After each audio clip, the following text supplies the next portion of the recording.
পড়েন আমার সাথে আল্লাহু আকবার কাবীরা আলহামদুলিল্লাহি হামদান কাসীরা সুবহানাল্লাহি বুকরাতান ওয়া আসীলা। পড়ছেন না সবাই? عن عبد الله بن عمر رضي الله تعالى عنهما قال, এটা তিরমিজি শরীফের 3592 নম্বর হাদিসের বর্ণনা। নবীজির সাহাবা আব্দুল্লাহ ইবনে ওমর রাদিয়াল্লাহু তাআলা আনহুমার বর্ণনা, বাইনামা নাহনু নুসাল্লি মা রাসূলিল্লাহি সাল্লাল্লাহু আলাইহি ওয়াসাল্লাম, একদা আমরা আল্লাহর নবীর সাথে নামাজ আদায় করছিলাম।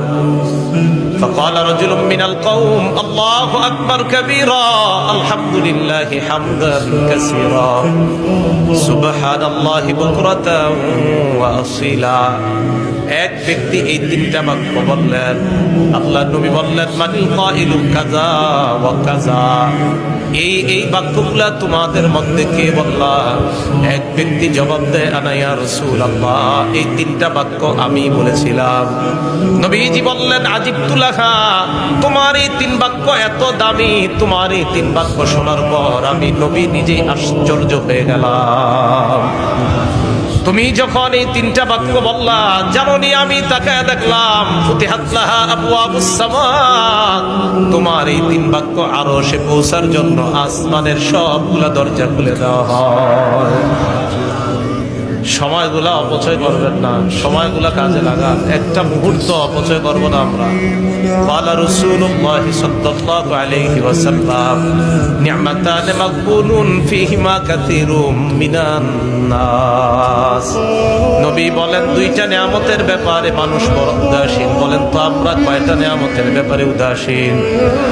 এক নাম্বার আসিহা, সুস্থতা। দুই নাম্বার আল ফারাগ, অবসরতা।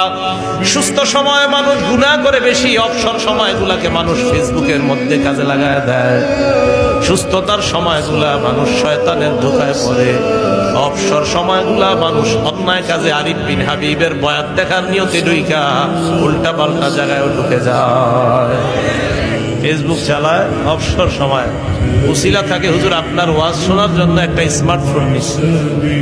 এরপরে আমি বলি, আমার ওয়াজ শোনার জন্য আপনি স্মার্টফোন কিনেন না।